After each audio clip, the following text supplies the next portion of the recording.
Recording has started.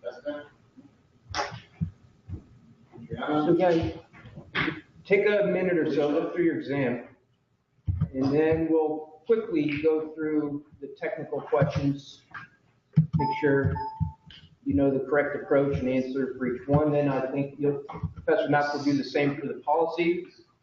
And with any time remaining, it would be good if you can split into your semester project groups at the end, even if we have 15 minutes left.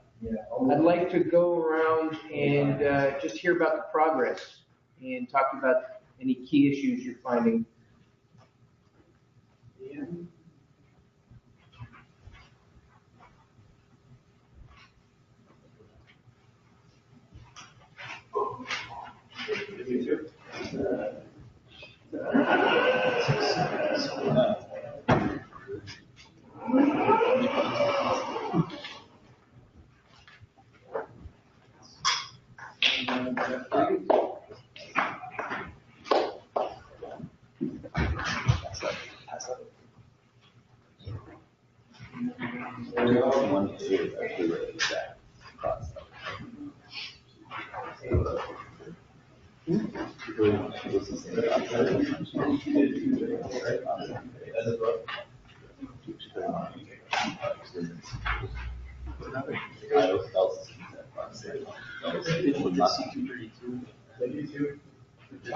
Nope.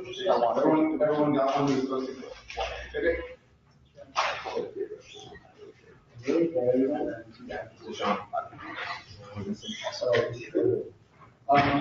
Let me also say, I think, for those of you who are in at least the 60 to 70 range or below, you should make a point to see us at office hours. Dr. Craig is meeting 3 to 5 on Mondays, and we're going to get into it next Monday. I'll do it by appointment, so just email me, and I'll find the time for you. Okay, let me make sure you get on track to do well in class. Okay? Everybody hear that? I'm happy to meet all of you, but we definitely want to meet you those. Okay, let's go through the technical problems. Question 1, beginning with the simple chemical reaction, proceeding through nuclear detonations of different degrees, discuss the relative energy, the release rate, and the results from the releases. So some key things, straight out of Professor Brewston's notes, the handout, the 44-page handout.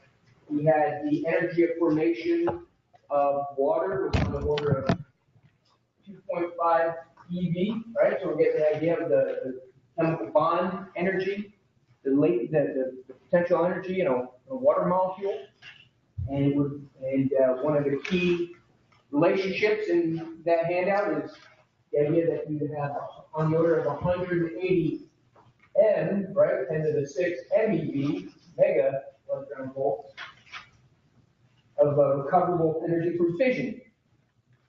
And we have a basic idea of on the order of 5.6, 5.5 million times more energy in a fission than in the chemical bond energy in a molecule of water. That's a good relationship to give the order of magnitude and the scale, the difference between the recoverable nuclear energy and the recoverable chemical energy.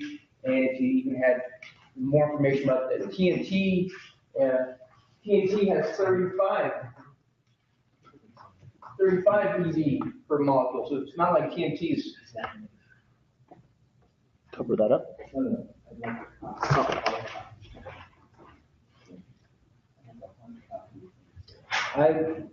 Full credit required that you give some idea of the scale of yield these types of weapons.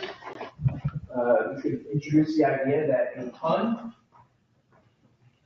of TNT is used as a standard calibration or a relative measure of explosive yield, and then it would be good if you acknowledge that nuclear yield was roughly speaking, but again according to notes, on the order of a ton all the way up to megatons, meaning 10 to the 6 tons. And that itself is a scale comparison between chemical and nuclear explosive.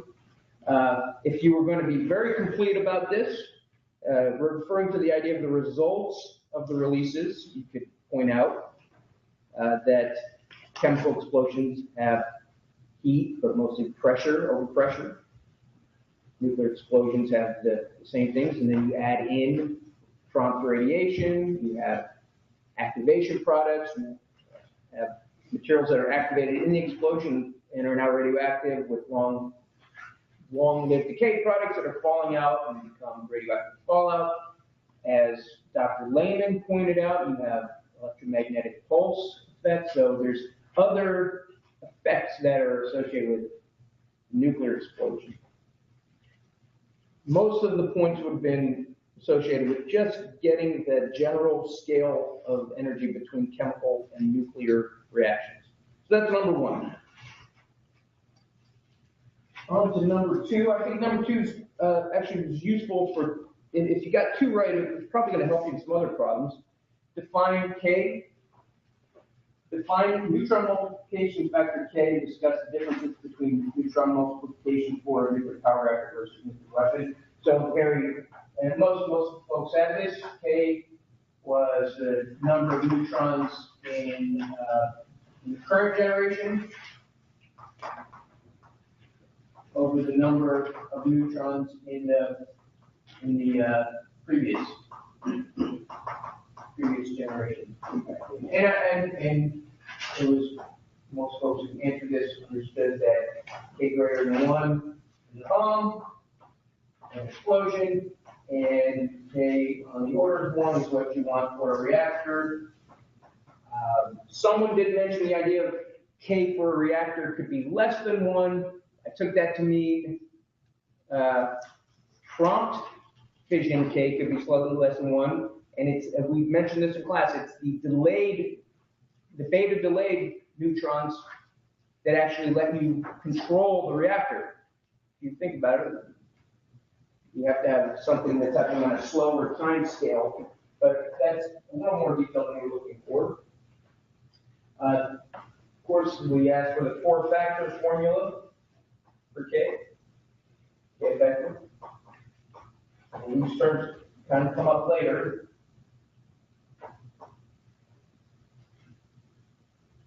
We have our fast fission factor. Fast fission might come up in the breeding question. You have our resonance escape. Fuel utilization, important concept, again, for the idea of a CANDU reactor and why we use deuterated or heavy water. And then the neutron production factor. So that was given in class, and that's the answer, and we had to define the terms.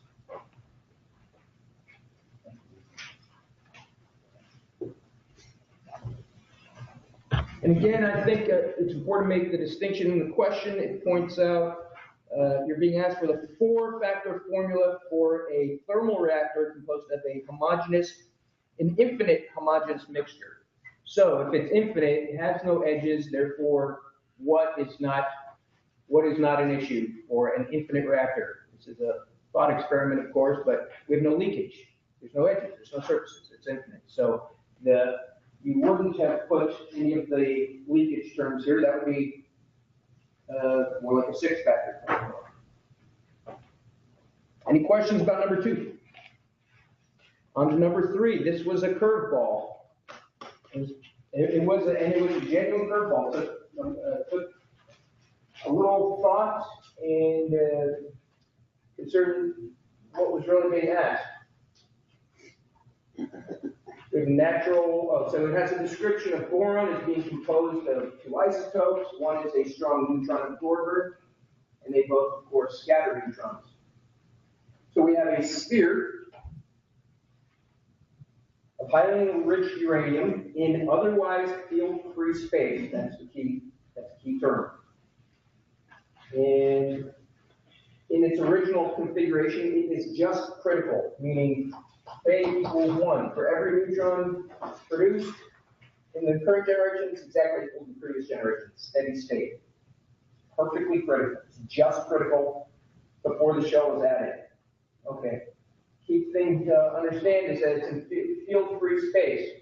If a neutron is produced in this sphere, bounces around, scatters, doesn't get absorbed, doesn't induce fission, hits the surface and flies up, can it come back? That's the key idea. No, it's in space. There is no reflection, there is no scattering back into the sphere. I understand you might interpret the question and say, well, it didn't say vacuum. Fair enough, but even if this was air, even if this was air, the mean free path of neutrons in air is many meters. The probability of a scattering and coming all the way out, going many meters out, rescattering and coming back in is very, very small, so as to be negligible. The key idea here then is that when we surround our just critical sphere of uranium with our borated shell, or our shell of boron, yes, there is some absorption that may happen, and that's going to hurt us in terms of fuel utilization. But that neutron was lost anyways. Anything that leaked out was lost anyways. Absorption, in essence, in this particular case, doesn't matter. And even though it's not, it may be small overall, there's some probability of reflection simply because there's a scattering cross-section that goes with boron 10, there's a scattering cross-section that goes with boron 11. Even a strong absorber can scatter, it's a matter of relative probabilities. But what it does is give you some chance of backscattering back, and we had zero probability of reflection when it was buried. Definitely a curveball. There were a lot of 5 out of 10s on that. So if you have 5, you're in good company. That was a difficult question. Any questions on that? Question 4 was discuss the principles behind enrichment of uranium by the process referred to as gas centrifugation. Contrast this to newer enrichment methods or a new enrichment method based on different technologies or principles. So gas centrifuge, right? I think we had various answers to this. Most of them were on base.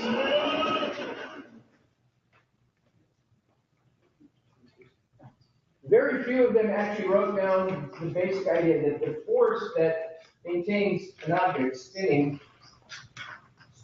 like around an axis, like a ball on a string, right? The force that pulls that thing in and keeps it, instead of flying off like it really wants to, but it keeps it in a circular path, that force, this force, pointing to the middle, is mv squared over r. Is that right? I think it's right for centrifugal force. And the key thing here is then this slight difference in mass.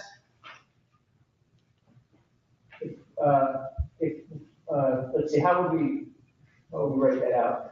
The force is going to be the same for 2 slightly different particles. I'll draw one out of proportion larger.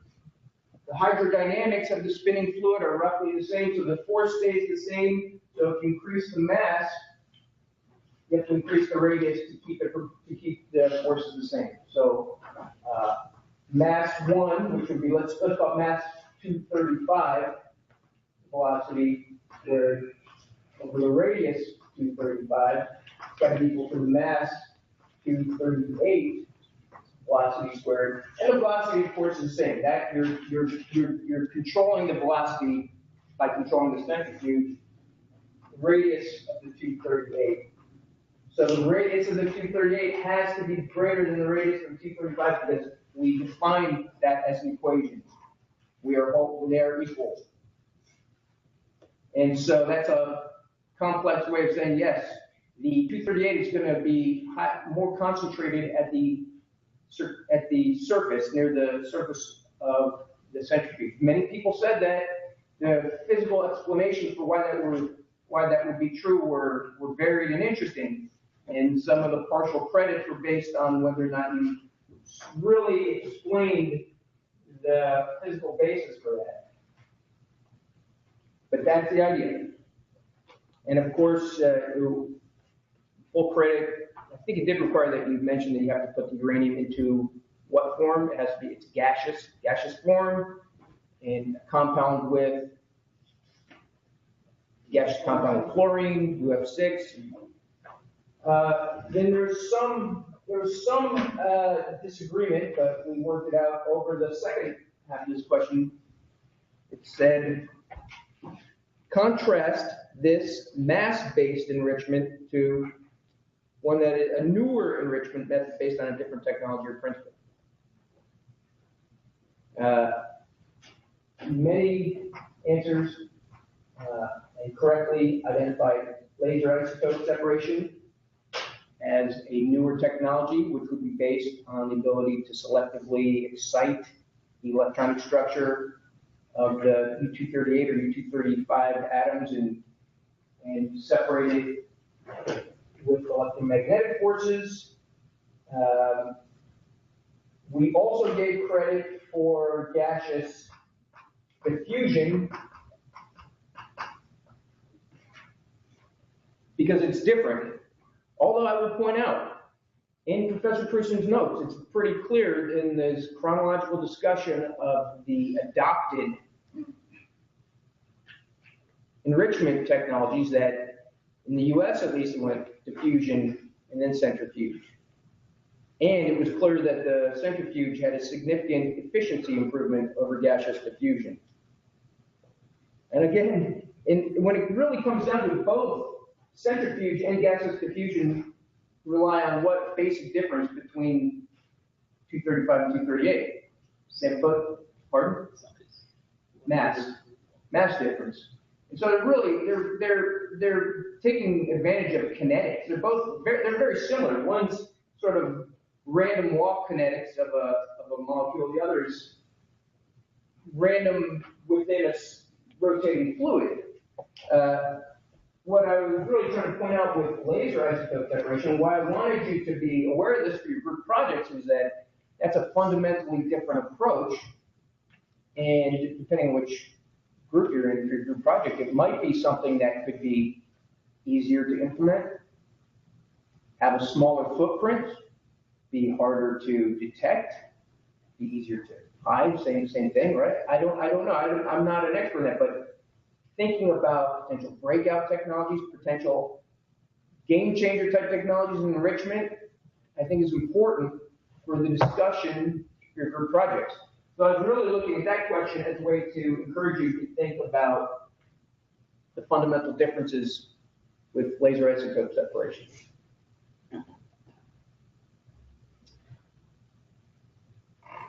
Question 5, also I think very relevant to the group project. What does it mean to convert or breed fissile isotopes in a nuclear reactor? With that question, there's a couple keywords I was immediately looking for: fertile isotopes, and an understanding of the difference between fissionable and fissile. Fissionable means can undergo fission. Fissile means can undergo fission with essentially low energy or no energy neutron, basically pure absorption. Fissionable tends to require significant incident neutron energy in order to induce fission. That's the idea of threshold fissions, fast fissions, fissions that require the neutron have many hundreds of keV or MeV of energy in order to get to fission. Okay, you're in a conversion or breeder reactor, you're converting fertile material, which may be fissionable, into fissile material. So what we're, of course, looking for was an example of uranium-238, to plutonium-239. And if you discussed the double beta decay, that was a good thing. I clearly could see you understood the basic physical processes involved. What I didn't see was I don't think anybody's pointed out the distinction between conversion and breeding. It's subtle, and I think it's a bit of semantics. But breeding tends to give you more fissile material than you started with. Right? You end up converting more. Conversion tends to be 1-for-1. There is an idea about, so part of the question is, given what we know about these physical phenomena, why are certain reactors well suited for conversion and breeding? Again, I'm trying to get you to think about some of the aspects of the agreement with Iran, and why are they not allowed to do certain things? Why are certain reactors better breeding? I definitely understand from reading the midterms, there's some confusion about why, say, a CANDU reactor, a fast reactor, or a reactor that can use natural uranium is better for breeding. Does anybody want to give me an explanation of why and let's be specific, why is the CANDU reactor well suited for conversion? The CANDU reactor uses heavy water, which doesn't moderate as effectively, which means you have more fast neutrons that can cause fission in the U-238 instead of just in U-235. Well, not just, but it increases the proportion between U-238 and U-235 for fissions, which also means that you have so you have higher plutonium production. Let's go back a step. I mean, technically, what you're saying is right. I mean, the difference between a heavy water moderator and a light water is partly moderation. A light water, helium-1 nucleus is always going to be the best moderator. But overall, I don't think that's the strongest effect. What is the reason you want to go to all that trouble to use heavy water in a CANDU reactor? So that you don't need to enrich. You can use natural. That's exactly it. As a matter of fact, I covered it up. But when I was thinking about why writing the four-factor formula could help, we have resonance, state. I don't care about resonance and state right now, and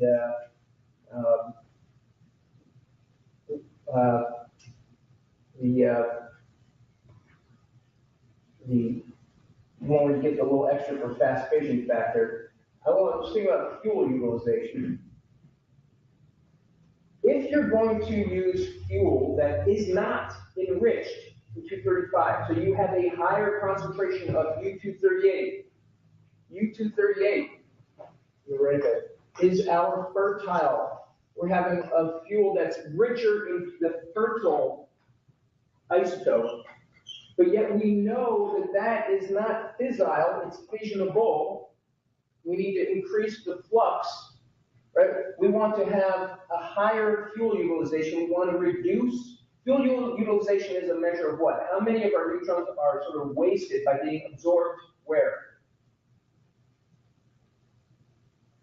Being absorbed anywhere other than our fuel, basically. They're wasted, they're lost. They're absorbed in the cladding, they're absorbed in the water, they're absorbed somewhere other than where we're going to get a fission reaction out of them. We're going to go to deuterated heavy water to reduce the absorption coefficient in water, reduce the probability that our water, our moderator, and our coolant is stealing neutrons from us, because we need them, we need to have a higher neutron flux, not necessarily faster, but a higher neutron flux to burn the much lower percentage, the 0.7% of U-235 that's actually in our natural fuel that we use in CANDU reactors. But because we have more 238, we have more fertile isotope. So I was actually thinking in terms of absorption cross section.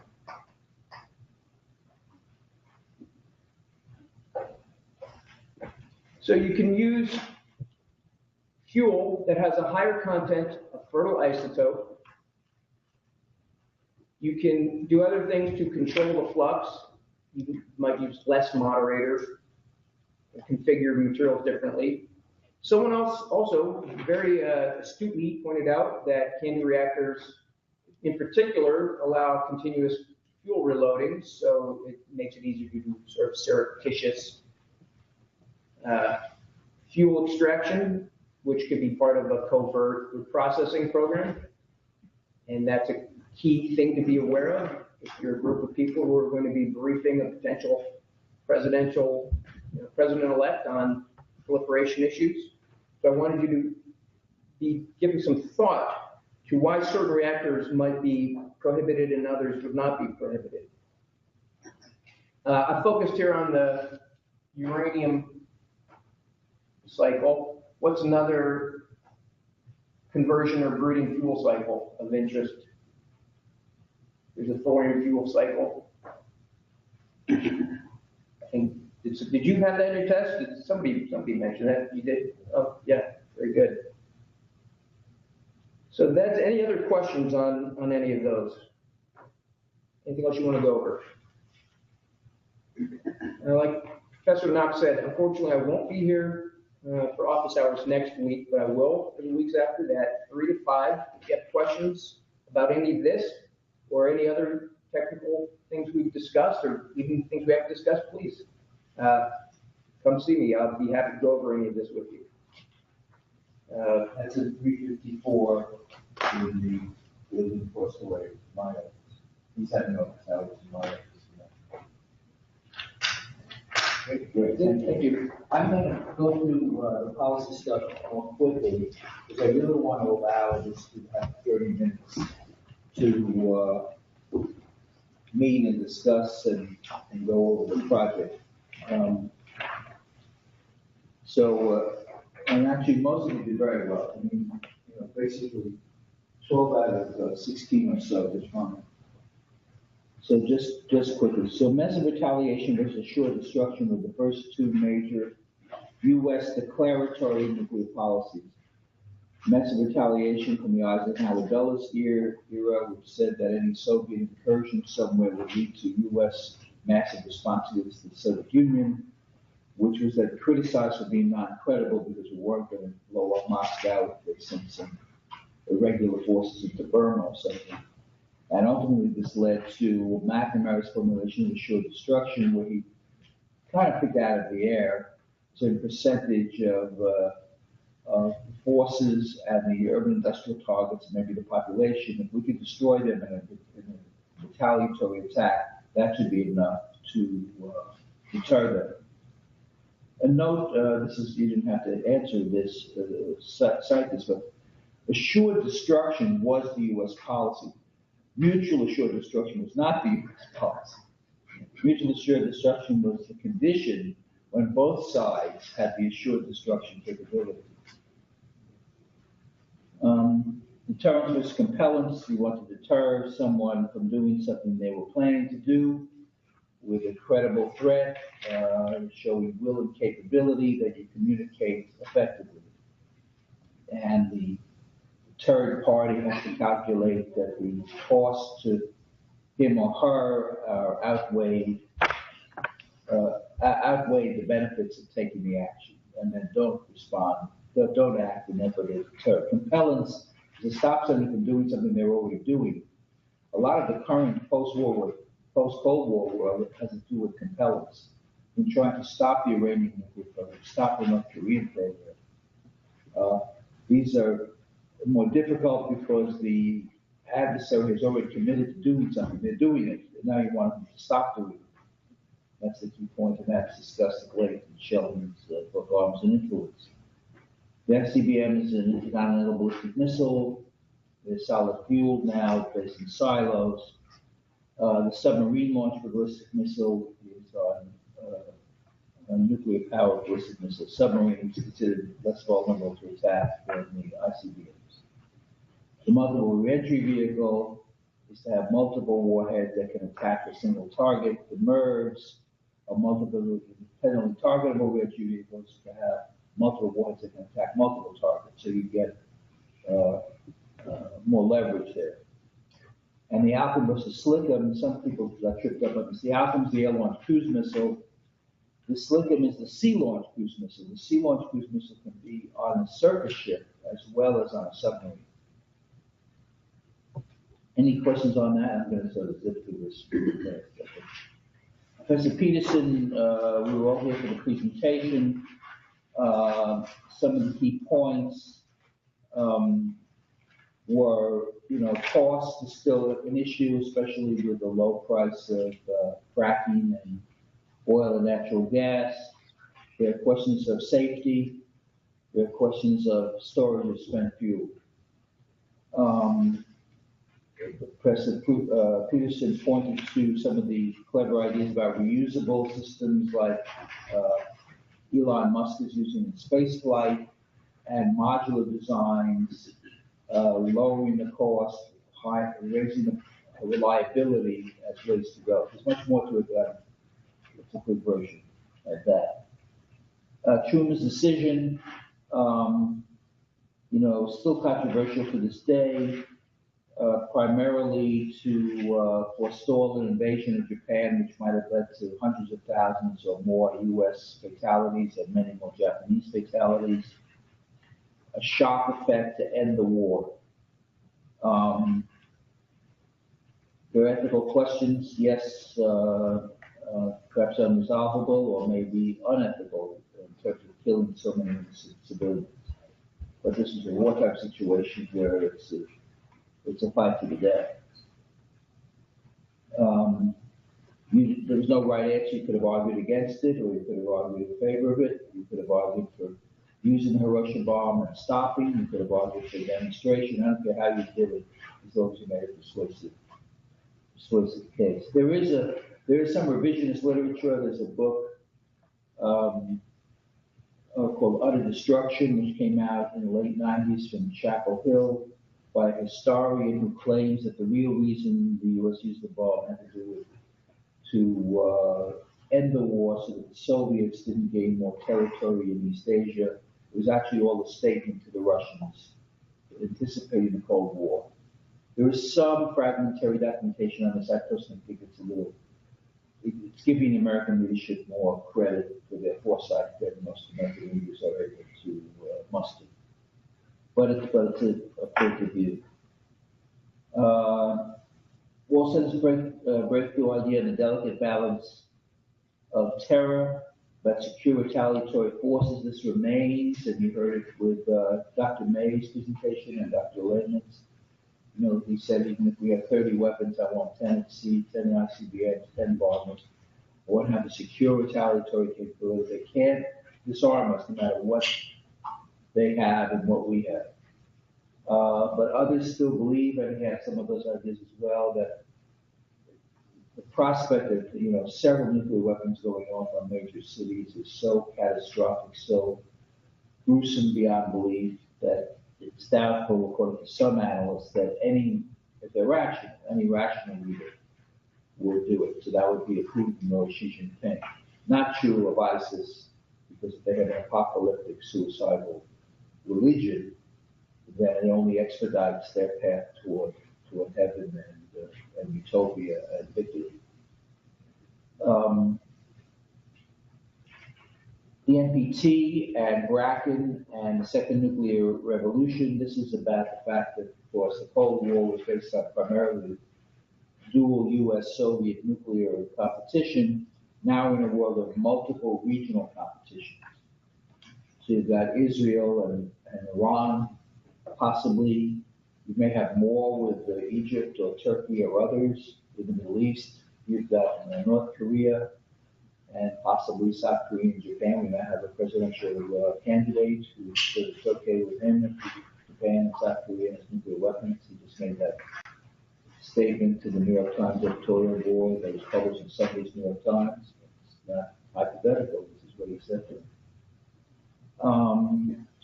And you have these European issues that Dr. May talked about. The Russians have this new articulated strategy. He didn't actually use the term, but the Russian strategy is escalate to de-escalate.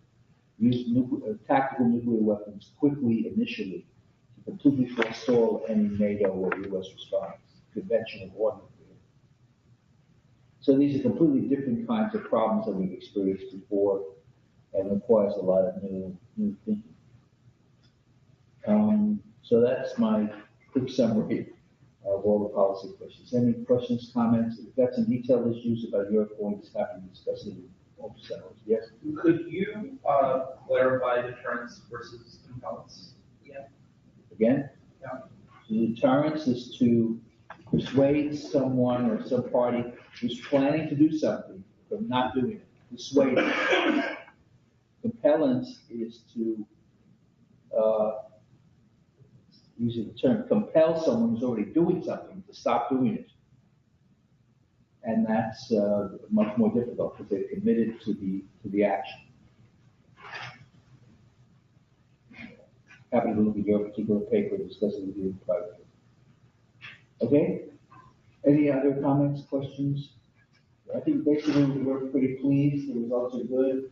Those who didn't do so well, please see us and let's make sure you're on track for the future.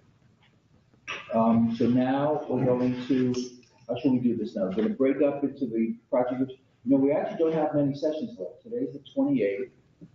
The 4th, 11th, 18th, and 25th, 4 sessions. Currently, the syllabus calls for a crisis simulation for one of them, which if we adhere to, will take up a lot of time. And we have several guest speakers coming in. So you don't have a lot of time in class to work on this. You've got to begin to work on this outside of class, or you're never going to get done.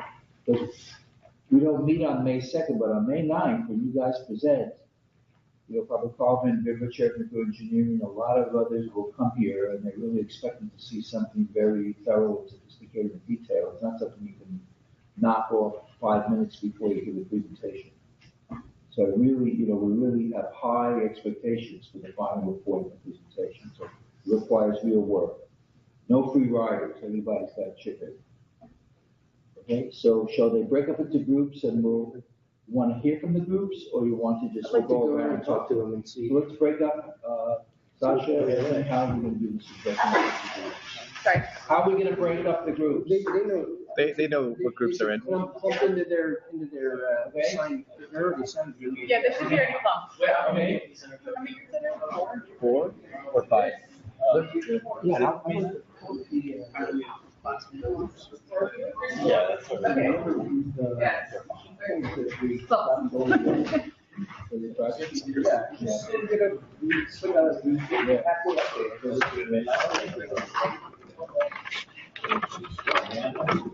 Not, you want to keep Ishan's midterm, or should I?